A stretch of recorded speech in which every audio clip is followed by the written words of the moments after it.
Masih Pak Arya, Bapak Ibu Pemret yang saya hormati, dan ini kangen juga udah lama gak ngobrol-ngobrol. Hari ini kita bicara agak sedikit serius mengenai perkembangan perekonomian dan peran Himbara khususnya dalam menjaga kelangsungan pertumbuhan ekonomi dan recovery pasca COVID. Mungkin silahkan di tayangannya masuk. Jadi Bapak Ibu sekalian, kalau kita lihat memang situasi perekonomian khususnya perbankan dalam beberapa bulan terakhir ini sudah mengalami perbaikan yang signifikan. Jadi memang yang menarik, likuiditas perbankan itu dari bulan Maret ke September itu tumbuhnya cukup kencang, bahkan sempat ada pertumbuhan di 12%, sekarang mungkin di sekitar 8%. Memang yang menjadi tantangan adalah pertumbuhan kreditnya secara drastis drop. Nah, ini memang menunjukkan bahwa dari sisi demand side, memang masyarakat, tadi kebetulan pagi juga saya baru review dengan Pak Narso, Pak Darmawan, demand kredit ini memang masih lambat. Karena masyarakat, baik yang menengah maupun menengah bawah, juga masih belum berkonsumsi secara aktif, dan perusahaan juga masih belum melakukan perencanaan capex maupun penarikan modal kerja dulu. Nah, ini kita harapkan situasi ini akan berubah begitu nanti schedule ataupun kejelasan mengenai vaksinasi diluncurkan. Kita harapkan akan munculkan confidence untuk para pengusaha maupun para pelaku usaha dan konsumen secara umum mulai menjalankan perencanaan mereka untuk pembelian dan capex. Nah, ini memang tantangan bagi kami dan sektornya memang beragam. Di sektor UMKM yang menarik ini di BRI, kebetulan saya juga sebagai komod BRI, memang lebih cepat recovery-nya. Di bulan September Oktober demand kredit itu sudah mulai terlihat. Jadi ini menunjukkan bahwa program stimulus pemerintah itu efektif dalam membangun demand side, khususnya untuk yang di segmen menengah bawah dan di rural area. Dan kalau kita lihat di trade balance kita juga yang menarik, sektor pertanian itu berkembang ekspornya juga. Jadi memang sektor pertanian dan sektor perkebunan dan yang ada di pedesaan itu saat ini bertumbuh cukup baik, sehingga untuk bank seperti BRI memang pertumbuhannya bisa lebih cepat recover. Sementara untuk bank seperti Mandiri yang memang andalannya adalah korporasi dan konsumen perkotaan, memang agak lebih lambat, karena memang di perkotaan kita tahu dengan PSBB, itu confidence masyarakat untuk berbelanja maupun membeli barang-barang besar seperti mobil, rumah agak menurun. Nah, ini kita harapkan memang di Januari nanti apabila akhirnya vaksin kita akan diumumkan dan dischedulekan vaksinasinya, diharapkan memang mulai ada demand untuk konsumer maupun juga modal kerja. Kalau kita lihat, tapi situasi ini juga positif dari sisi stabilitas perbankan, karena loan to deposit ratio dan loan to funding ratio menurun signifikan. Kita pernah sedikit overheating waktu itu di sekitar tahun lalu ya, pernah sampai dengan 90% LDR nasional, dan itu membuat waktu itu situasi money market sangat ketat dan ada risiko ada bank-bank yang akan berat karena susah mengakses likuiditas. Nah, sekarang ini dengan situasi likuiditas mengendor, LDR di kisaran 83%, tentunya situasi perbankan sekarang tenang, walaupun memang tantangannya adalah bagaimana menangani restrukturisasi kredit yang terdampak COVID. Nah, yang ini kita juga tahu bahwa OJK sudah memperpanjang periode POJK 11 setahun ke depan, sehingga diharapkan dalam setahun ke depan ini proses restrukturisasi dan penataan portofolio di Himbara ini bisa berjalan dengan baik. Nah, dari sisi NPL, kalau kita lihat, memang POJK 11 ini sangat mendukung di perbankan, karena kita lihat NPL trennya memang masih landai di 3,22. Namun kita mewaspadai juga bahwa di special mention loan atau kategori kolektabilitas 2 ada peningkatan. Nah, ini seluruh Himbara memang sangat aktif dalam melakukan restrukturisasi. Secara total ada 490 triliun dan yang paling besar memang di BRI jumlah 190 triliun, dan khususnya di segmen UMKM yang kita lakukan restrukturisasi baik dari sisi penundaan bunga maupun penundaan pokok. Nah, ini memang yang membuat tekanan di sektor real tidak terlalu besar, karena memang mereka kita berikan ruang untuk melakukan restrukturisasi dan reprofiling dari pembayaran bunga dan pokoknya. Ini kita harapkan bisa kita selesaikan di tahun depan seluruh restrukturisasi ini, dan harapannya memang dengan nanti vaksinasi berjalan, harapannya recovery dari credit growth maupun dari restrukturisasi ini bisa berjalan gradual dan bertahap, sehingga tidak ada dampak jangka menengah bagi perbankan di masa yang akan datang. Di sisi lain yang positif juga adalah penurunan suku bunga. Kita lihat dengan turunnya cost of fund dan melimpahnya likuiditas, kita juga terus menurunkan suku bunga, sehingga diharapkan suku bunga Indonesia bisa terus menurun di bawah 10%, seperti dulu cita-citanya. Harapannya setelah nanti konsolidasi perbankan ini semakin baik pasca COVID, juga diharapkan suku bunga kredit bisa ada di kisaran bawah 10%. Kalau kita lihat dampak di perbankan Indonesia, tadi kami juga review hari ini, sebenarnya Indonesia termasuk yang terdampak tidak terlalu signifikan dari sisi perbankan. Karena penurunan pendapatannya turun mungkin sekitar 25%, namun diharapkan akan ada, kalau istilahnya Nike Shape Recovery. Nike Shape Recovery, jadi mungkin 20 dan 21 ini ada penurunan, namun kemudian akan meningkatnya lagi, akan spike-nya cukup tajam. Jadi ini kayak lambang Nike gitu kan Pak. Jadi harapannya memang 2021 memang jadi tahun terakhir dari penurunan pendapatan perbankan, khususnya ini karena restrukturisasi ya, di mana kalau restrukturisasi tentunya kita ada pengurangan pendapatan pokok dan bunga. Tapi after COVID nanti sektor perbankan juga diperkirakan akan menjadi sektor yang akan cepat rebound. Karena tadi kita lihat likuiditas perbankan itu menunjukkan juga bahwa daya beli masyarakat maupun cash yang dipegang oleh perusahaan itu sekarang cukup besar. Jadi ini masalahnya lebih ke confidence terhadap kesehatan. Begitu kesehatan bisa dijawab permasalahannya, harapannya masyarakat cukup punya dana yang cukup untuk melakukan spending. Terutama spending barang-barang yang besar ya, seperti rumah, mobil, dan sebagainya. Dan juga korporasi besar sekarang juga posisi cash-nya meningkat. Karena mereka tidak melakukan ekspansi ataupun tidak melakukan penambahan inventory. Kalau nanti masalah kesehatan sudah ditangani, tentunya juga perusahaan besar punya kapasitas cukup untuk melakukan ekspansi, baik dari sisi ekspansi kapasitas maupun juga capex untuk penambahan fasilitas-fasilitas baru. Nah, yang menarik kalau melihat dampak di capital market, kita lihat 3 bulan terakhir ini memang portofolio inflow ke perbankan khususnya Himbara ini tinggi sekali. Jadi investor pasar modal rupanya sangat confident dengan recovery perbankan Indonesia. Ini kalau saya lihat sahamnya BRI hari ini ada di kisaran 4.200-an ya. Itu pernah di puncak itu 4.670. Jadi artinya recovery saham BRI itu bahkan sudah hampir mendekati harga tertingginya BRI dulu gitu. Padahal kalau kita lihat ini kita baru setengah jalan dalam proses recovery pasca COVID. Jadi memang menarik bahwa investor pasar modal ini melihat potensi rebound daripada kinerja perbankan khususnya Himbara ini sangat tinggi. Jadi yang mendrive kapitalisasi pasar ini di seluruh perbankan Indonesia ini khususnya memang jadi kenaikan kapitalisasi pasar dari Himbara. Yang juga menarik, Bank BTN sebagai contoh juga itu selama 6 bulan terakhir naik lebih dari 100% harga sahamnya. Karena dianggap restrukturisasi BTN sudah hampir selesai dan akan ada recovery yang cepat dari pasca COVID karena segmen perumahan dianggap menjadi lokomotif untuk rebound setelah selesainya nanti permasalahan kesehatan. Jadi menarik bahwa kinerjanya sebenarnya masih dalam proses restrukturisasi tapi harga sahamnya udah recovery-nya cepat.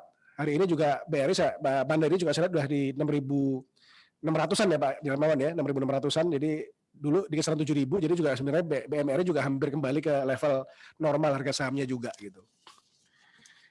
Nah kalau kita lihat program PEN, para teman-teman Himbara ini juga sangat aktif dalam program PEN. Kita tahu ada beberapa program. Yang pertama penempatan dana pemerintah yang 35 triliun dari Kementerian Keuangan ke Himbara. Ini saat ini sudah dimanfaatkan dengan semaksimal mungkin dan sudah di leverage sampai dengan 4 kali, 140 triliun. Dan memang ini rasanya dengan likuiditas yang sekarang ada, ke depan kita tidak perlu ada penambahan lagi dari penempatan dana ini karena dana masyarakat sudah melimpah saat ini, beda dengan situasi setahun yang lalu atau 6 bulan yang lalu. Subsidi bunga juga berjalan walaupun masih agak terbatas, namun kita melihat belakangan juga meningkat cukup baik dengan outstanding 4,76 triliun dan menjangkau 7,38 juta nasabah. Ini khususnya di BRI yang banyak. Yang memang belum banyak berjalan pejabat kredit korporasi. Karena memang kita lihat permasalahannya di korporasi sendiri, demand-nya juga belum banyak. Dan ini yang jadi diskusi saat ini antara kami dengan OJK dan Ibu Menteri Keuangan, kira-kira 2021 nanti itu bentuk stimulus apa untuk korporasi sehingga perusahaan-perusahaan besar ini mulai mau untuk berinvestasi dan melakukan spending lagi.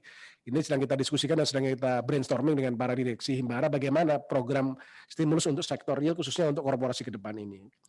Penjaminan kredit UMKM sudah mencapai 9,77 triliun. Ini khususnya di segmen SME juga ini saya rasa sangat baik. Tahun depan juga akan kita akselerasi lagi karena saya rasa setelah pemulihan nanti pasti demand kredit di SME ini akan meningkat dan dengan adanya penjaminan ini tentunya resiko perbankan bisa kita minimalisir.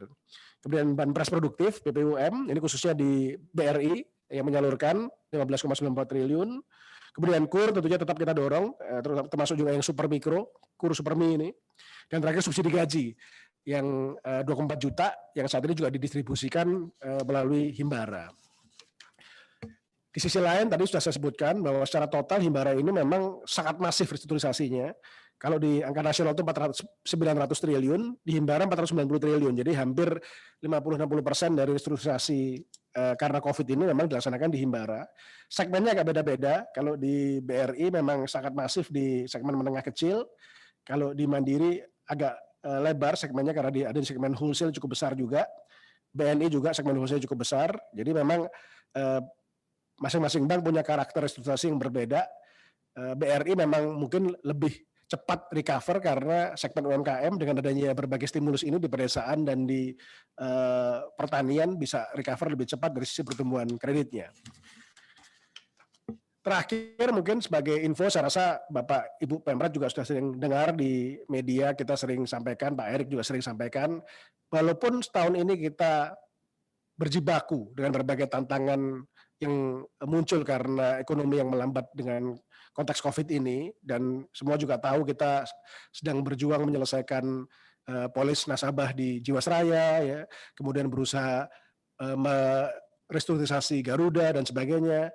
Namun kita juga tetap menjalankan program inovasi bisnis model sebagai salah satu program yang ada di transformasi student enterprise BUMN. Kita sudah menyelesaikan sebagai contoh beberapa bulan yang lalu holding rumah sakit di bawah Indonesia Healthcare Corporation IHC yang memang sekarang menjadi salah satu pemain dalam menangani COVID dengan menyediakan pelayanan-pelayanan yang khusus untuk penderita COVID di seluruh wilayah Indonesia. Kemudian yang sedang dalam proses dan akan terjadi diharapkan di bulan Februari adalah merger bank syariah. Jadi 3 bank syariah milik Himbara yang akan bergabung nanti ke Bank Syariah Indonesia.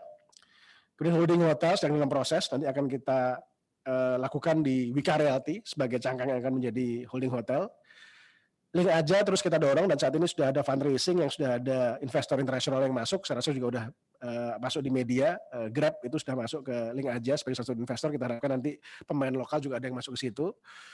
Holding asuransi yang lagi beken nih, AFG, karena lagi banyak berita, setelah kemarin di Komisi 6 diputuskan mengenai skema restrukturisasinya, jadi AFG ini adalah holding dari asuransi Indonesia yang tadinya Bahana, di bawahnya ada Jasindo, Askrindo, Jamgrindo, Jasara Harja, dan nantinya akan ada AFG Life yang akan menjadi perusahaan Nyuko yang akan mengambil alih restrukturisasi daripada polis-polis Jiwasraya.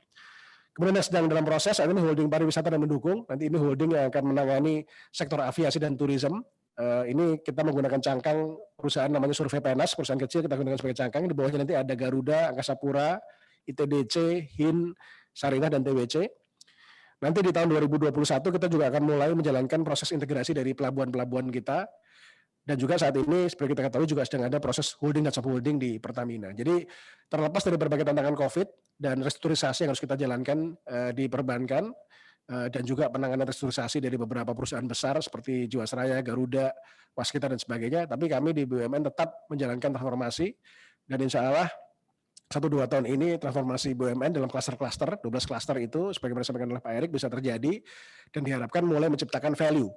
Ya, kita sebagai bocoran sedikit untuk tahun 2021 kita rencanakan mungkin ada 2-3 corporate action besar, mungkin sudah pernah muncul di media juga, yaitu corporate action yang kita lagi mencari persetujuan adalah mengenai integrasi ultramikro di bawah BRI, kemudian tentunya integrasi bank syariah, dan kita juga ada rencana di Telkom untuk menjajaki IPO dari Mitratel, perusahaan tower Telkom. Jadi ada beberapa corporate action yang diharapkan juga meramaikan pasar modal, yang diharapkan juga memberikan nuansa positif kepada investor, baik investor dalam negeri maupun investor luar negeri. Dan tentunya satu lagi yang mungkin belum disebutkan adalah pendirian SWF, Sovereign Wealth Fund, yang kita sebagai inisiator, walaupun nanti pengelolaannya akan ada di bawah Kementerian Keuangan dan Kementerian BUMN, tapi kita juga mendrive SWF, nanti tentunya kalau ada pertanyaan mengenai SWF bisa kita bahas secara lebih spesifik. Demikian Pak Arek, saya rasa mungkin kita lebih banyak tanya jawab, dan nanti dari Pak Narso serta Pak DJ bisa menambahkan. Terima kasih.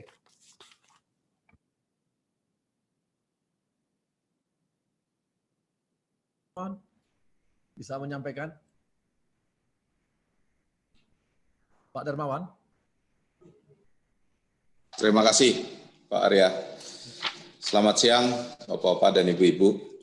Menambahkan tadi yang sudah disampaikan Wamentiko terkait dengan perbankan di Indonesia secara keseluruhan, dan saya ingin lebih spesifik kepada kondisi korporasi Indonesia di masa pandemi ini, saya mungkin memulai dengan seperti apa pertumbuhan kredit nasional yang memang masih terjadi perlambatan, namun kualitas yang masih cukup terjaga. Di sini kami ingin menyampaikan bahwa secara nasional memang kredit ini mengalami kontraksi seiring dengan perlambatan ekonomi. Namun kalau kita lihat memang dengan adanya PUJK 11, rasio downgrade dari yang lancar ke call 2 itu mengalami penurunan. Jadi kalau kita lihat di posisi April 2020, ini cukup menarik karena cukup tinggi di call 2-nya sekitar 7,16%. Sementara di Oktober ini sudah sangat menurun, ada di kisaran di bawah 5%. Dan NPL juga terjaga cukup flat, ada sedikit kenaikan memang kalau kita bandingkan dengan posisi akhir kuartal 1 2020. Tapi ini menarik karena indikasi potensi risiko kredit di masa pandemi ini memang masih menjadi tantangan, namun dapat dikelola oleh perbankan secara nasional. Dan kita juga lihat untuk di Bank Mandiri dengan portfolio yang juga terjadi penurunan, tetapi kita bisa juga jaga NPL tidak terlalu buruk. Kita bisa jaga di masa pandemi ini masih di bawah 3,5%. Dengan rasio call 2 juga mengalami penurunan, namun tidak sebaik industri. Nah ini juga menarik karena call 2 di Bank Mandiri ini lebih banyak dari segmen wholesale, yang tentunya ini yang memberi kontribusi walaupun masih lebih rendah dibandingkan posisi April, tetapi tidak inline dibandingkan dengan industri secara nasional. Jadi memang segmen wholesale ini menunjukkan risiko kreditnya cukup meningkat. Di sektor yang kami lakukan restrukturisasi dan relaksasi, tadi disampaikan juga oleh Wamentiko bahwa secara total sampai dengan Oktober kami sudah melakukan restrukturisasi kepada lebih dari 500.000 debitur dengan baki debit sebesar 119 triliun. Ada sekitar 51% di segmen wholesale dengan sektor-sektor yang paling besar ada di konstruksi dan juga ada di transportasi, kemudian juga di properti dan pengolahan, termasuk juga di sektor penyediaan akomodasi dan makanan minuman. Kalau yang sektor lain relatif kecil. Di relaksasi untuk kredit retail sampai dengan Oktober sebanyak 59 triliun atau 49%, ini juga di sektor-sektor yang sangat terpapar dengan adanya COVID ini karena memang kegiatan bisnisnya terganggu dengan harus menjalankan protokol kesehatan. Jadi kalau kita lihat dominasi sektor-sektor yang harus diberikan relaksasi dan dilakukan restrukturisasi ini tidak terlalu banyak sebetulnya sektor yang di-cover dari portfolio wholesale kami, tetapi memang kalau secara angka ini cukup mempengaruhi kinerja secara profitability. Jadi ini yang memang menjadi concern untuk bagaimana kami merumuskan rencana kerja untuk tahun 2021 yang memang kita lihat demand itu masih belum pulih, bahkan masih ada potensi untuk melambat, jadi cukup challenging 2021, walaupun kita sudah mengharapkan adanya recovery dengan ekspektasi vaksin itu akan efektif dan kita harapkan memang paling tidak di semester 2 tahun 2021 kita sudah bisa melihat traction yang positif untuk pemulihan perekonomian secara nasional. Secara details kepada portfolio, relaksasi kredit yang kami lakukan ini juga ada 25 grup besar di Mandiri. Ya. Ini yang menjadi fokus kami, karena di 25 grup terbesar di Mandiri ini ada portfolio sekitar 236 triliun, yang 32% dari total portfolio. Kemudian rasio relaksasinya kalau kita lihat secara 25 grup ini, yang direstru itu hanya 12%. Jadi kalau melihat kondisi ini secara besaran, memang yang 88% itu tidak kami lakukan restru karena memang kondisinya masih cukup baik. Nah, pada grup besar ini memang yang tidak perlu dilakukan restru, kita lihat memang masih memiliki cash cushion yang kuat. Jadi perusahaan-perusahaan yang cash rich itu masih cukup banyak, sehingga relaksasi kredit yang debitur dalam grup besar ini bisa dilakukan secara selektif di sektor-sektor yang memang sangat terdampak, seperti tadi kami sampaikan di konstruksi, energi, listrik, gas, dan air, properti, dan juga penyediaan akomodasi dan penyediaan makan dan minuman. Kami beralih kepada dukungan mandiri terhadap segmen ini yang kami rumuskan untuk paling tidak di 2021 kita sudah bisa melihat ada sedikit pertumbuhan yang lebih baik dibandingkan tahun 2020. Jadi kalau kita lihat komposisi portfolio mandiri yang paling banyak di wholesale, terutama di corporate, komersial, dan government, kita sudah lakukan ada 66 anchor klien di corporate, kemudian ada 14 anchor klien di komersial, di government ada kementerian lembaga termasuk TNI dan juga Polri. Kita melihat ini ada potensi untuk kita optimalkan relationship kita, sehingga untuk segmen-segmen di bawah yang saat ini mungkin belum terlalu banyak dilayani oleh cabang-cabang kami, tentunya ini merupakan potensi yang akan menjadikan sumber pertumbuhan di tahun 2021 dengan selektif untuk sektor-sektor yang sudah mulai terlihat ada recovery. Jadi memang nanti akan lebih regional melihat ini supaya semua potensi itu memang bisa kami garap dengan baik.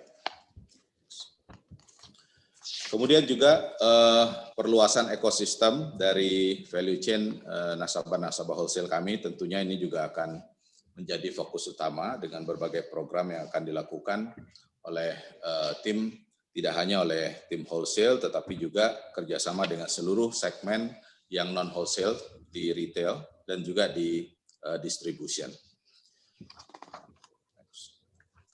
Masuk kepada kondisi ekspor-impor Indonesia, kami mungkin masih bisa melihat bahwa pandemi ini memang menurunkan angka ekspor dan impor secara signifikan, yaitu turun 3,29% year on year, di mana kegiatan impor ini telah turun ke level terendah, pertumbuhannya negatif 26,93% year on year. Kita memang melihat terjadi trade surplus sebesar 3,6 miliar dolar di Oktober 2020. Namun di sisi lain ini tentunya untuk khususnya yang diekspor masih belum pulih seperti sebelum masa pandemi. Tetapi kalau kita lihat di sini indikator-indikator dari perdagangan internasional ini juga inline dengan pembiayaan kepada nasabah eksportir yang ada di kami, dan ini juga membuat kami memiliki capacity untuk posisi long dollar. Jadi kita juga bisa melakukan peran untuk membantu market menjaga stabilitas nilai tukar. Jadi kalau kita lihat di sini nilai tukar rupiah terhadap US dollar terjaga dengan cukup baik, ada di level sekitar 14.100 sampai dengan 14.200 akhir-akhir ini. Tetapi ini juga belum seperti masa-masa sebelum COVID.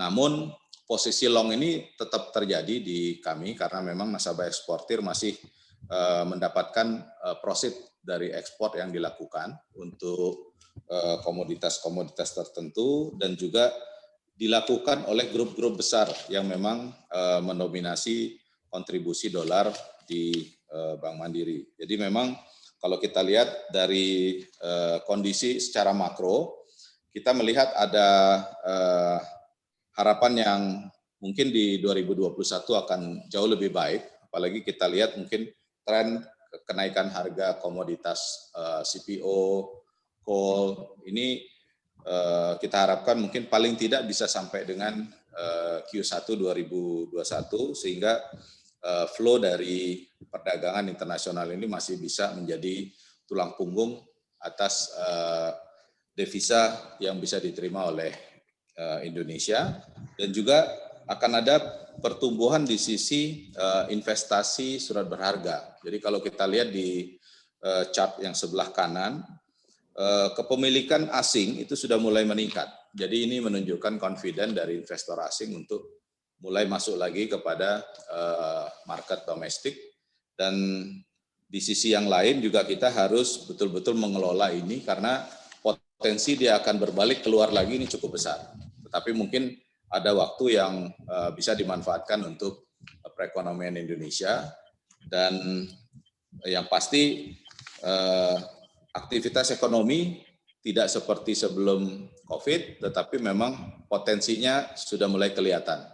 Nah, masalahnya sekarang adalah apabila terjadi outflow dari siklus ini, kita harus menyiapkan skenario yang pas agar kita tidak langsung tertekan, karena kalau kita tertekan lagi setelah post-COVID, ya berarti posisi kita juga belum sebaik pre-COVID. Nah, ini yang harus menjadi concern utama kita menghadapi tantangan bagaimana kita menjaga perekonomian nasional di tahun 2001 dan 2022. Kalau sharing terkait dengan apa yang akan dilakukan oleh Bank Mandiri ke depan, kita memang tetap menjaga core competence Bank Mandiri di wholesale, terutama untuk mendapatkan juga engine revenue dari tidak hanya dari bank loan, tetapi juga dari fee income, dari transaksi-transaksi yang dilayani oleh seluruh jaringan Mandiri. Kemudian kita juga melihat peluang untuk pertumbuhan di segmen SME dan mikro yang merupakan value chain dari nasabah wholesale kami. Termasuk kami akan mengembangkan platform digital untuk retail banking di Mandiri yang kita harapkan ini bisa menjadi andalan untuk membantu pertumbuhan di masa-masa yang akan datang. Mungkin sedikit kami ingin juga share bahwa terkait dengan corporate action, walaupun saat ini secara capital Mandiri memiliki kemampuan, tetapi ini masih akan dikaji karena kita baru akan melihat opsi-opsi itu pada tahun 2022. Karena kita ingin kita akan bisa melewati dulu tahun 2021 di masa recovery ini dengan baik, menyiapkan kondisi keuangan bank dengan lebih baik di tahun 2021, sehingga walaupun saat ini di posisi September CAR Bank Mandiri itu di level 19,83% bank only, memiliki cushion untuk excess capital apabila akan melakukan corporate action, tetapi kami consider untuk sementara ini kami akan menghold semua opsi itu dan baru akan melakukan kajian yang lebih konkret di tahun 2022. Tentunya ini tetap terbuka apabila ada opsi yang memang sangat menguntungkan untuk Bank Mandiri, tetapi tentunya fokus kepada konsolidasi di dalam, khususnya kepada anak-anak perusahaan, itu juga akan menjadi prioritas di tahun 2021. Mungkin itu Pak Arya, sharing dari Mandiri. Terima kasih.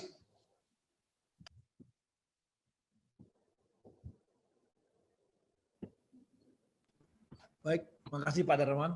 Kita langsung lanjut saja ke Pak Narso. Pak Narso ada? Ada Pak. Silakan Pak. Baik, terima kasih Pak Arya. Yang saya hormati Pak Wamen, Pak Tiko, dan Pak Arya, Pak Darmawan, dan juga para pimpinan redaksi dan seluruh hadirin yang ikut webinar kali ini. Assalamualaikum warahmatullahi wabarakatuh. Selamat sore dan salam sejahtera untuk kita semua. Saya melihat pemaparan Pak Tiko tadi itu sudah sangat lengkap, jadi mungkin ya saya kalaupun ada yang mungkin lebih spesifik mengenai BRI ataupun mikro mungkin saya bisa tambahkan. Namun demikian ada beberapa yang ingin saya sampaikan, terutama dengan pemaparan Pak Tiko tadi. Saya senang ya dengan yang disampaikan Pak Tiko tadi bahwa saham-saham Bank Himbara dan termasuk BRI itu sudah hampir balik ke sebelum COVID gitu. Padahal sebenarnya kami ini sedang sangat hati-hati sekali memanage balance sheet dan juga P&L kami gitu.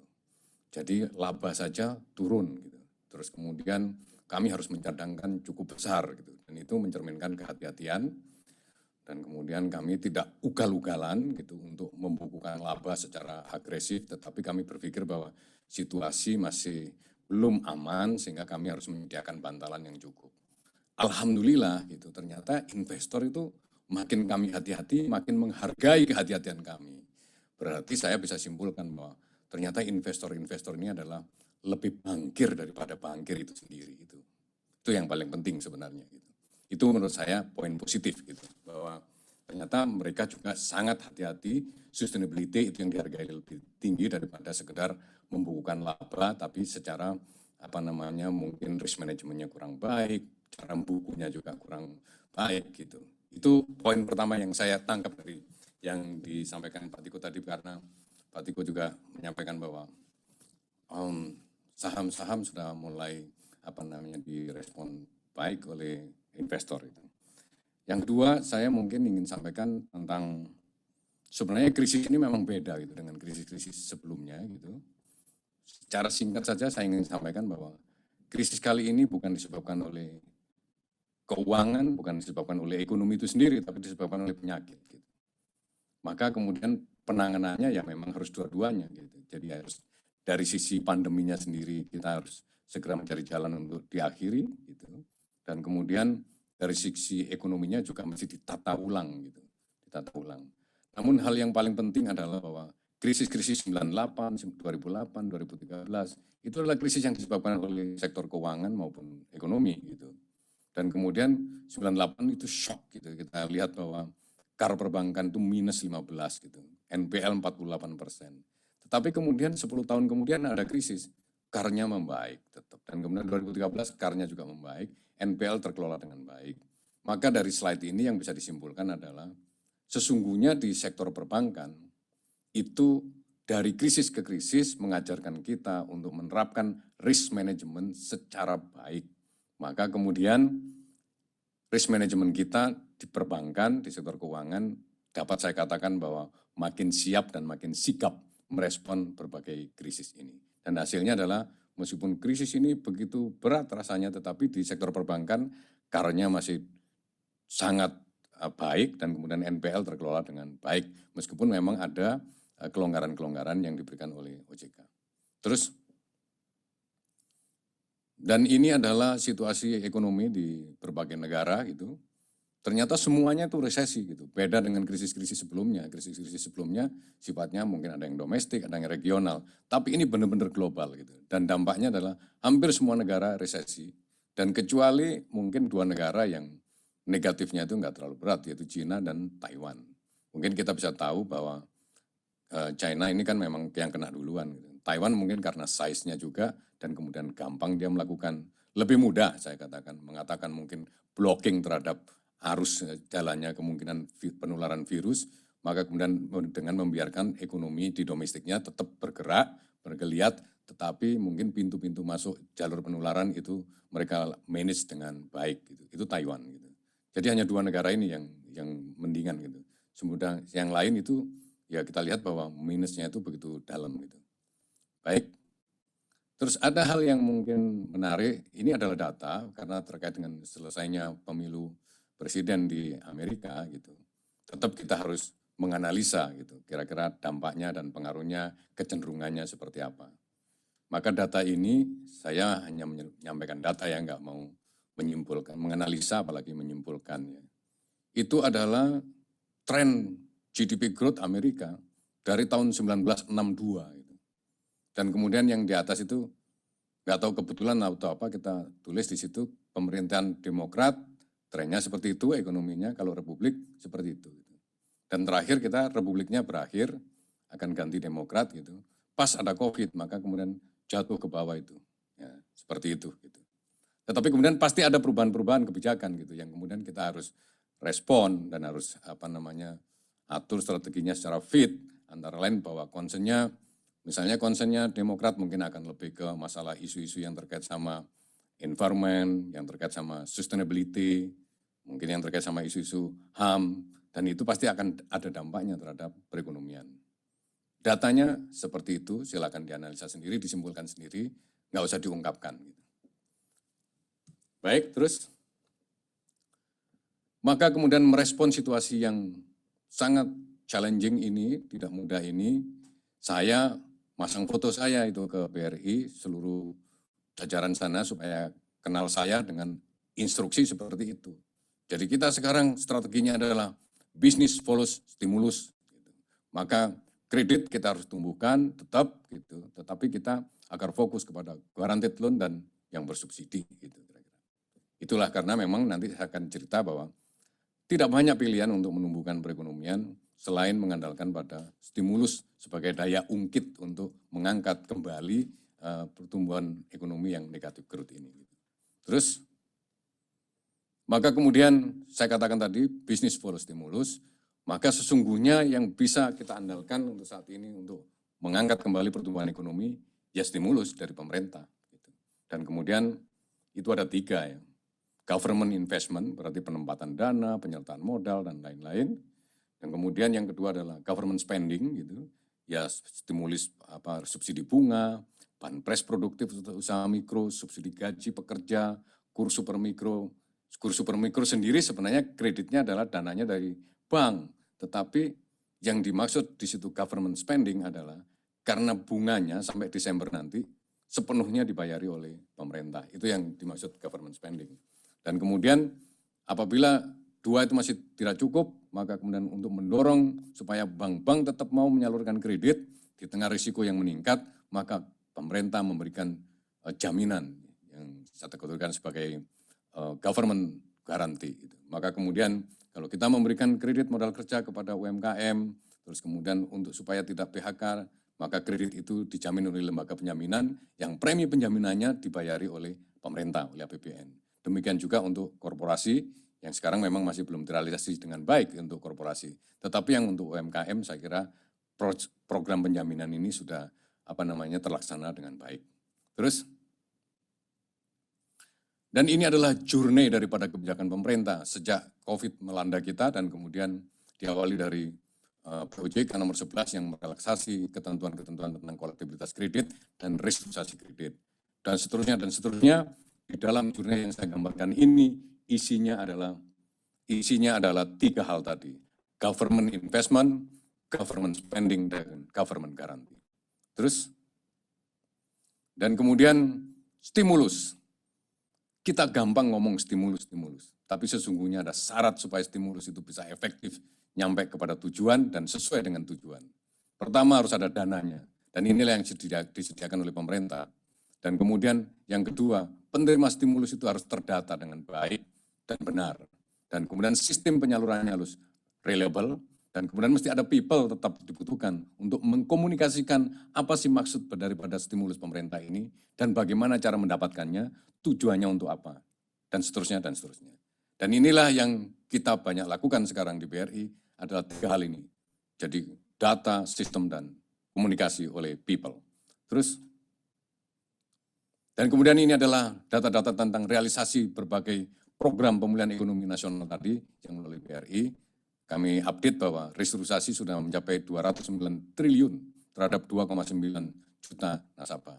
Dan seterusnya, penempatan dana pemerintah itu juga sudah kita salurkan dalam bentuk kredit 3 kali lipat dari yang di penempatan dana pemerintah di BRI. Demikian juga sampai ke kurs super mikro.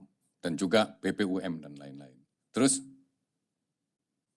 kemudian kita melihat ke depan, kira-kira krisis ini sudah ada titik terang belum? Menurut saya memang ada harapan karena ternyata berbagai variabel makroekonomi, itu ada kami melakukan riset ini, ada 30 variabel dan kami klasterkan menjadi 5 sektor dan Z-score-nya itu mulai membaik, balik ke slide yang tadi. Jadi Z-score-nya tadinya itu di zona merah yang sangat dalam dan kemudian di Oktober 2020 itu sudah mulai naik menuju ke arah kuning. Artinya variabel-variabel makro kita yang ada 30 variabel itu resultannya itu Z-score-nya itu menuju ke titik mudah-mudahan ke 0 dan positif nantinya gitu. Kira-kira itu ya. Artinya sudah mulai pembalikan ke atas gitu. Terus dan juga kemudian BRI khusus untuk UMKM, BRI telah melakukan riset dan kemudian untuk melihat bagaimana geliat di sektor UMKM. Di sektor UMKM itu kita membuat namanya BRI Micro and SME Index. Itu mengukur 2 hal. Yang pertama adalah tentang indeks aktivitas bisnis untuk UMKM. Dan kemudian yang kedua adalah indeks sentimen bisnis ataupun yang kita sebut indeks kepercayaan pelaku ataupun ekspektasi ya. Ekspektasi daripada pelaku bisnis UMKM untuk 3 bulan ke depan. Dan hasilnya juga melihat bahwa ada titik terang bahwa kita akan membaik. Ini adalah indeks aktivitas bisnis di Q3 itu sudah mulai membalik ke atas gitu, berbalik ke atas. Demikian juga ekspektasi pelaku bisnis UMKM juga membaik ke atas. Itu titik terang kira-kira. Titik terang bahwa kita sudah mulai ada harapan baik. Terus, dan kemudian saya kira kemudian ini adalah respon BRI menghadapi krisis ini, maka kita lebih mendigitalkan ekosistem, kita masuk ke ekosistem pasar melalui digital, promosi dan infrastruktur branding, dan digitalisasi pasar ini sebenarnya kita menggunakan istilahnya web pasar, yang total di seluruh Indonesia itu ada 14.000 pasar basah itu. Dan kemudian sudah kita digitalkan 4.000 sekian. 4.000 berapa? Nah ini ya, totalnya ada 14.182 pasar gitu. Dan itu 2,5 juta pedagang. Dan sudah kita digitalkan itu 4.500. 4.500. Targetnya tahun ini adalah 5.200. Sebarannya seperti itu. Terus, dan kita juga memberdayakan masyarakat sebagai agent yang kita sebut agen briling, dan ini adalah bagian daripada implementasi sharing ekonomi, di mana BRI sudah memiliki 488.000 agen, dan transaksinya nggak main-main, transaksinya sampai 11 bulan ini sudah mencapai 730,7 triliun. Jadi transaksi yang lewat agen-agen briling itu, selama 11 bulan itu sudah mencapai 730,7 triliun. Dan itu adalah jasa-jasa yang diberikan kepada lewat agen briling di bawahnya. Saya mau simpulkan dari presentasi saya ini, pertama adalah krisis ini telah mengajarkan kita untuk menerapkan risk management lebih baik, lebih sigap dan lebih siap. Yang kedua bahwa krisis ini sangat berat, tetapi titik terang untuk kita optimis itu tetap ada dan tetaplah optimis. Namun demikian kita harus mengelola apapun termasuk balance sheet dan P&L kita dengan hati-hati. Jadi kata kuncinya dari saya adalah kita tetap optimis tapi dengan hati-hati. Demikian, terima kasih. Assalamualaikum warahmatullahi wabarakatuh. Saya kembalikan ke Pak Arya. Terima kasih Pak Narso. Kawan-kawan langsung aja kita supaya tidak membuang waktu. Silakan. Oke, Bang Primus. Silakan Bang Primus. Ya. Langsung aja. Terima kasih. Selamat siang Pak Mamen, Pak Tiko. Selamat siang Pak. Selamat siang Pak Junaidi, Pak Darmawan Junaidi, Dirut Pak Mandiri TBK. Selamat siang Pak Sunarso. Selamat siang. Saya juga pertanyaan. Pertama, bagaimana ini mendorong kredit agar dia lebih positif. Tahun ini kan negatif ya, tadi year to date negatif. Ya. Dan kemungkinan tahun ini the whole year negatif. Ya. Tahun depan bisa nggak itu bertumbuh Kalau ekonomi kita ditargetkan 4,5 sampai 5,5, kredit mesti di atas itu. Bisa 7-8% ya. Bagaimana cara mendorong itu? Kalau dari penjelasan narasumber tadi, bahwa ini kan permintaan kredit kan belum ya. DPK tumbuh dan DPK bahkan berlebihan ya. Nah, usaha mikro tadi kan cukup menggembirakan digambarkan oleh Pak Sunarso. Nah, bagaimana yang korporasi juga bergerak? Itu pertanyaan pertama. Yang kedua, buat Pak Wamen, ini bagus cerita kenaikan harga saham bank ya. Itu menurut saya favorit lah. Bearing Bank Mandiri itu favorit dari para investor. Dan kalau tadi Pak Sunarso mengapresiasi, itu memang namanya investor banker itu mereka tuh pintar-pintar Pak analis itu. Jadi begitu BRI berhati-hati, mereka senang Pak, mereka akan baik. Dan sudah terjadi kan Pak, ke depan. Pertanyaan buat Pak Wamen adalah, mengapa tidak memperhatikan juga saham-saham di infrastruktur Pak? Hancur lebur Pak. PTPP hancur lebur, anak perusahaan hancur lebur semuanya Pak. Pas kita hancur lebur Pak, turun tuh sampai 90% Pak. Mengapa saya bertanya ini Pak? Kasihan Pak. Saya punya teman-teman yang bekerja di BUMN, mereka dipaksa membeli saham-saham itu perusahaan itu Pak. Oleh direksinya, di organisasi, dipaksa membeli, boom jatuh semua Pak. Kasihan Pak, masyarakat luas kita kampanye investor lokal, ayo beli, jangan tergantung pada asing. Sudah beli, karyawan beli, investor publik beli juga, lalu harga sahamnya nggak dijaga. Jadi menurut saya kalau governance di bank, saya menilai bagus Pak. Tapi governance di perusahaan infrastruktur, hancur lebur Pak. Saya pikir juga analis juga pintar Pak, ini hancur lebur governance-nya Pak. Maka harga saham juga mempersepsikan itu. Terima kasih. Arya, saya izin jawab dulu ya, nanti yang korporasi Pak Darmawan mungkin ini. Jadi Pak Primus, saya rasa observasinya, saya rasa teman-teman pasti sudah tahu, memang 5 tahun terakhir ini kan pertumbuhan ekonomi kita salah satunya didrive oleh spending di infrastruktur dan pembangunan proyek infrastruktur besar. Dan memang leverage yang ada di infrastruktur ini saat ini sedang tinggi-tingginya. Jadi memang para BUMN infrastruktur ini selama 2-3 bulan ini termasuk perusahaan-perusahaan yang memang terdampak signifikan oleh COVID karena pendapatan dari kontrak baru itu menurun, sementara posisi leverage mereka, debt to equity, debt to EBITDA-nya sedang tinggi-tingginya. Namun kita juga sekarang sedang melakukan restrukturisasi secara menyeluruh dan besar-besaran Pak Primus.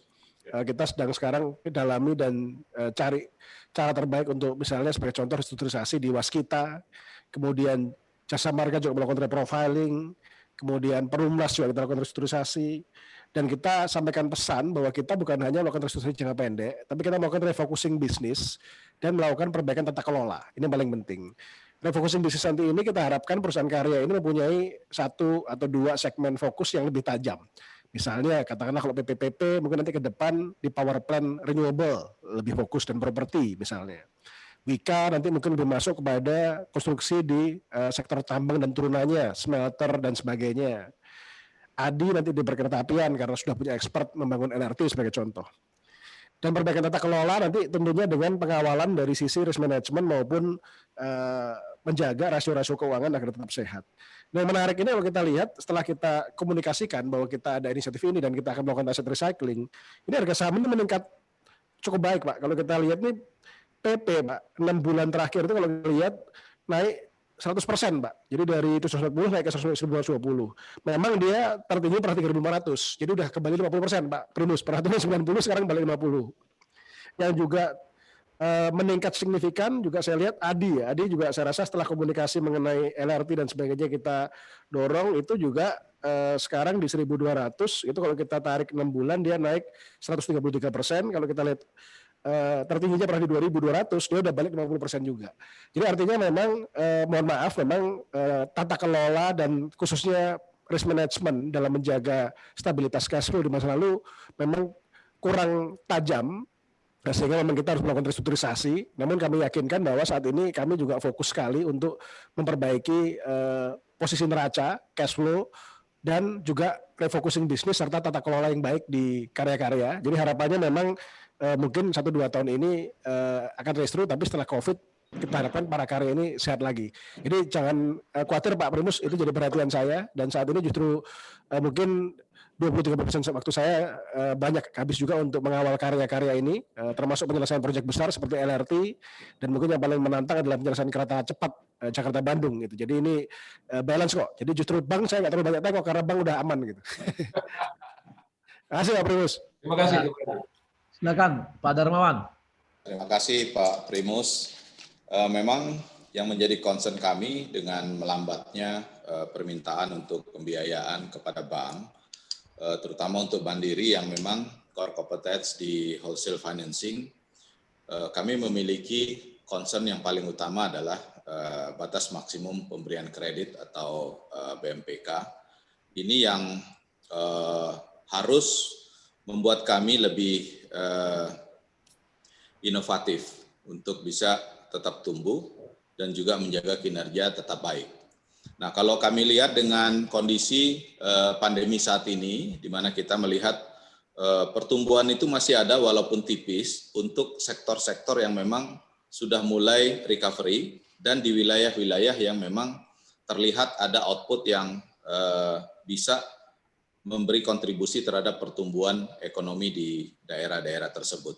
Kami lebih memilih untuk ke depan ini menajamkan bisnis kami di jaringan, terutama di region-region, untuk mendorong bisnis nasabah segmen korporasi kami. Jadi kalau yang pertama adalah setelah pemetaan potensi bisnis regional yang berbasis sektoral, kita ingin nanti ada beberapa perusahaan-perusahaan yang bisa diangkat naik kelas ke korporasi dari segmen yang lebih di bawahnya, untuk menjadi motor penggerak ekonomi kewilayahan. Kemudian juga dengan optimalisasi tersebut, kami juga ingin kita memiliki 12 region di seluruh Indonesia. Nah, ini nanti di setiap region itu kita ingin beberapa nasabah yang upgraded dari segmen yang di bawah, katakan dari SME naik ke, kalau di kami ada commercial banking, yang dari commercial banking juga bisa masuk ke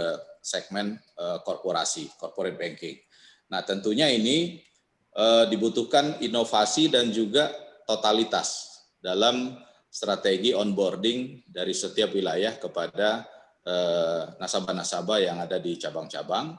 Jadi kami ingin meningkatkan kolaborasi total relationship di antara segmen. Jadi tidak hanya fokus nanti di penajaman bisnis wholesale, tetapi juga di non-wholesale, di retail banking, dan kolaborasi dengan perusahaan-perusahaan anak yang memang inline dengan bisnis di industri keuangan ini. Demikian Pak Primus. Terima kasih Pak. Ya, Pak Narso mau nambahkan? Baik, terima kasih. Kalau ekonominya mau tumbuh 5%, mungkin memang dibutuhkan loan growth di atas 7 bahkan 8%. Gitu. Kira-kira BRI sanggup berapa tumbuh? Kami punya perencanaan bahwa tahun depan kita mudah-mudahan bisa tumbuh 4-5%. Meskipun itu terus terang aja tidak mudah. Dari mana kira-kira source of growth itu? Maka saya sebagai patokan, tadi kan saya katakan, BRI strateginya adalah bisnis follow stimulus. Dan kemudian stimulus itu antara lain berupa subsidi bunga dan lain-lain gitu. Tahun ini itu BRI ditargetkan untuk menyalurkan kurs 140 triliun. Dan kami sudah sampai September kita sudah menyalurkan 98,8 triliun. Asumsi kami bahwa tahun depan katakanlah target kurs tidak ditambah, itu paling tidak kan kami untuk kurs saja harus menyalurkan 140 triliun lagi. Gitu. Maka kira-kira disitulah kira-kira untuk segmen target yang untuk memenuhi target pertumbuhan kredit, maka segmennya pasti segmen di UKM gitu. UKM ya, menengahnya enggak ya. Jadi mikro ya, artinya mikro dan kecil gitu. Kira-kira seperti itu untuk segmennya. Kemudian sektornya kemana? Sektornya dari awal COVID melanda kita, saya sudah arahkan bahwa selain segmennya adalah di mikro, bahkan ke ultramikro gitu. Maka kemudian sektornya itu sudah barang tentu pangan yang kami jadikan sasaran. Karena apa? Dalam situasi apapun kan kita butuh pangan gitu. Dan kemudian di pangan ini sudah barang tentu bukan hanya produksinya, tapi sampai ke distribusinya, sampai ke konsumen. Demikian juga mungkin pertanian yang memproduksi bahan-bahan seperti bahan obat-obatan dan lain-lain. Itu yang harus jadi fokus kita. Tetapi saya juga ingin menyampaikan sesuatu yang mungkin lebih visioner ke depan gitu, bahwa dalam situasi seperti sekarang ini, kita makin sadar bahwa GDP growth kita drivernya adalah masih domestic consumption. Domestic consumption itulah yang harus terus dijaga, dan kalau bisa itu yang dikonsumsi itu konsumsi sebanyak-banyaknya lah untuk mendongkrak pertumbuhan. Tetapi yang dikonsumsi itu juga usahakan barang yang diproduksi dan dihasilkan dalam negeri. Maka itu yang akan mengungkit. Tapi kalau konsumsi banyak tapi yang dikonsumsi impor itu juga kurang baik. Bahkan tidak baik, bukan kurang baik, bahkan tidak baik. Maka kemudian untuk menjaga tingkat konsumsi domestik terutama pangan, saya kira kita tidak bisa hanya berorientasi jangka pendek, memproduksi pangan untuk 3 bulan ke depan, memproduksi pangan untuk bulan ke depan, bukan. Tetapi mungkin dalam situasi seperti sekarang ini, mesti disadarkan kita semua bahwa pentingnya membangun infrastruktur yang terkait dengan pangan. Infrastruktur pangan termasuk infrastruktur logistiknya dengan pangan. Dan itu adalah potensi-potensi untuk memberikan kredit-kredit jangka panjang investasi. Selain modal kerja yang untuk memenuhi kebutuhan pangan 3 bulan ke depan. Demikian mungkin yang kita sampaikan. Ya, makasih Pak Narso. Baik, yang kawan-kawan lain silakan kalau ada. Saya Pak Arya, Kiki. Siap, Bang Kiki, silakan Bang Kiki. Selamat sore, terima kasih Pak Arya. Siap, Bos. Selamat sore Pak Wamen, Pak Tiko. Selamat sore Pak Darmawan, Dirut Bank Mandiri. Selamat sore Pak Sunarso, Dirut Bank BRI. Selamat sore. Kalau kita tadi melihat penjelasan dari Pak Wamen dan Pak Darmawan serta Pak Tiko, maka jelas bahwa tata kelola bank-bank BUMN ini dalam kondisi yang prima. Jadi artinya GCG-nya prima, tata kelola prima, dan kemudian ditambah dengan aspek kehati-hatian. Maka jelas bahwa meski dalam situasi pandemi masih bisa tumbuh dengan mengandalkan aspek kehati-hatian. Apakah ini mungkin akan menjadi contoh buat BUMN lain? Artinya apakah mungkin misalnya di sisi risk manajemennya ada semacam supervisi atau bantuan dari bank-bank BUMN ini untuk BUMN yang lain? Karena menurut saya pengalaman bank-bank BUMN ini luar biasa dan hebat, karena itu bisa langsung saja dilakukan studi tiru, mungkin dengan menempatkan orangnya terlebih dahulu sebagai supervisi, tapi yang jelas ini pengalaman ini harus segera ditularkan, karena terbukti di era pandemi seperti sekarang ini masih bisa tumbuh dengan baik, meski mungkin targetnya tidak dipatok tinggi-tinggi amat, tapi yang jelas ini adalah merupakan hal yang patut dijadikan contoh. Yang kedua tadi untuk memberikan bantuan, artinya ikut memberikan, mendorong stimulus untuk UMKM, mikro dan ultramikro, maka menurut saya ini adalah jalan terbaik dalam mengatasi kelesuan ekonomi di level atau lapisan paling bawah. Karena dengan ekonomi di lapisan paling bawah ini bisa bernafas, artinya tumbuh dan tidak mati suri, maka ekonomi di atasnya bisa terungkit. Jadi ini jelas tadi Pak Sunarso mengatakan bahwa bisnis follow stimulus, dan menurut saya sangat benar dan akurat, analisa yang tajam menurut saya. Apapun alasannya, dengan stimulus itu bisa kita kapitalisasi di bawah, di rakyat yang paling bawah, maka kemungkinan ekonomi di kuartal pertama 2021 bisa tumbuh mungkin antara 4,5 sampai 5,5%. Jadi mudah-mudahan ini bisa tercapai berkat dorongan dari UMKM dan usaha mikro yang menurut catatan kami sudah hampir 90% usaha mikro mendapat bantuan yang disalurkan melalui BRI, dan ini menurut saya kerja keras yang patut kita apresiasi. Hal serupa juga dilakukan oleh Bank Mandiri, dalam hal ini membantu merestrukturisasi usaha-usaha menengah besar sehingga mereka tetap bisa dalam kondisi yang baik, artinya tingkat kepercayaan diri pengusaha ini terjaga, tidak down. Nah, ini menurut saya yang paling penting itu, dan mudah-mudahan ini juga dicontoh tadi Pak Tiko mengatakan sudah mulai bisa diperbaiki di BUMN Karya kalau melakukan menurut saya studi tiru saja Pak dari bank-bank BUMN ini yang menurut saya dahsyat dan hebat, dan orang-orangnya juga sekarang ini bekerja dengan GCG yang penuh, itu bisa dijadikan contoh. Jadi menurut saya dilakukan saja Pak studi tiru dari keberhasilan di bank-bank BUMN ini untuk diterapkan di lembaga keuangan lain atau bahkan di BUMN lain, termasuk tadi BUMN Karya, sehingga bisa cepat survive. Begitu nanti vaksin ketemu, upaya pandemi mulai menurun, dan ini kita bisa cepat memacu ekonomi kembali. Terima kasih Pak. Terima kasih Pak Arya. Oke, silakan Pak Tiko langsung.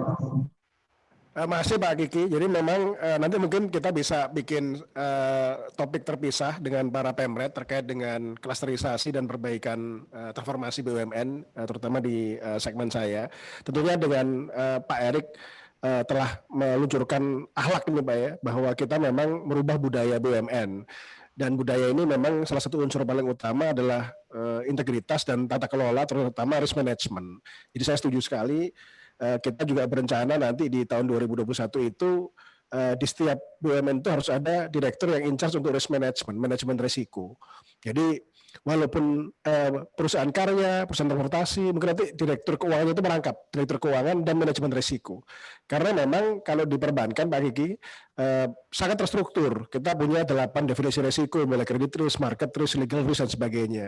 Dan kemudian kita punya parameter-parameter yang lengkap. Ada capital adequacy ratio, ada loan to deposit ratio dan sebagainya. Sehingga dalam mengelola kehati-hatian itu indikator parameternya, kemudian kebijakannya, termasuk juga pencadangan yang disyaratkan oleh Basel III maupun OJK itu ketat sekali.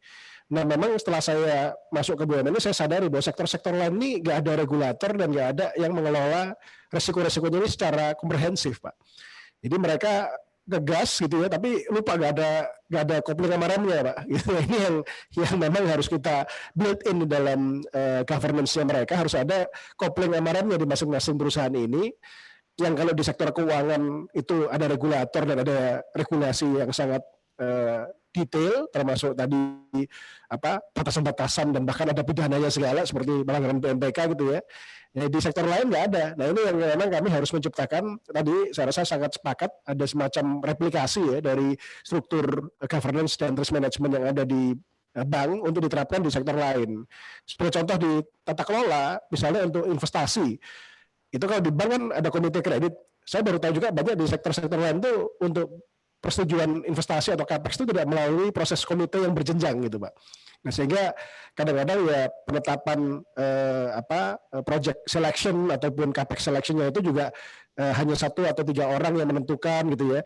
Nah ini hal seperti ini yang kami sedang list dan inventarisasi. Harapan kami nanti di dalam RUPS tahun 2021 itu kita mulai menerapkan tata kelola ini dan juga memperkuat peranan komisaris. Karena selama ini peran komisaris juga kurang difungsikan. Padahal di komisaris itu ada komite audit dan komite manajemen risiko yang bisa juga masuk sampai ke level investigasi kalau ada hal-hal yang irregularities gitu. Nah itu jadi kami ada rencana itu. Nanti tentunya kalau para Pemret berminat untuk diskusi khusus mengenai tata kelola dan transformasi BUMN, kita sangat bersedia Pak Arya untuk spend waktu lebih dengan Bapak-Bapak Pemret yang juga ada komisaris juga gitu. Jadi aku izin dulu nih Pak Arya, saya mesti udah tunggu ada Vicon lain. Senang ini ketemu sama teman-teman Pemret. Nanti segera kita schedulekan lagi Bapak-Bapak sekalian, Ibu-ibu juga untuk ketemu saya lagi untuk dengan topik lain. Saya rasa banyak yang bisa kita bahas seperti bank syariah, nasional maupun sovereign wealth fund. Terima kasih, saya izin dulu ya. Terima kasih. Terima kasih Pak Tiko. Terima kasih.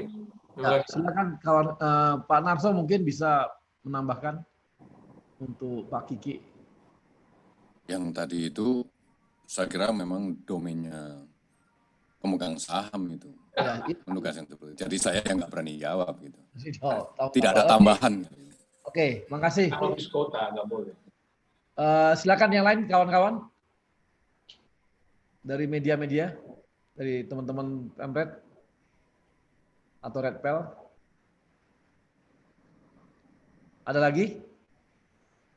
Hah? Hanya Oh, udah ada. jelas, Pak. Dua Dirutis luar biasa Pak menjelaskan. Silakan, ada? Udah mantap. Oke. Baik, kawan-kawan, karena tidak ada lagi yang bertanya, terima kasih. Semoga kita akan bertemu lagi di seminggu 2 minggu ke depan, karena kami akan rutin membuat seperti ini, baik dengan Pak Menteri maupun dengan Pak Wamen, baik Wamen 1 maupun Wamen 2. Jadi kita akan rutin menyampaikan isu-isu yang berkembang di kementerian dan di BUMN, sehingga kawan-kawan Pemret dan Redpel dan wartawan bisa mendapatkan informasi terbaru dari kita. Terima kasih kawan-kawan. Terima kasih Pak Arya, terima kasih Pak Sunarso. Terima kasih. Kang Wawan, terima kasih Terima Pak. kasih. Terima kasih Pak Darmawan. Pak Arya, Pak Narso. Ya. Terima kasih Terima kasih. semuanya.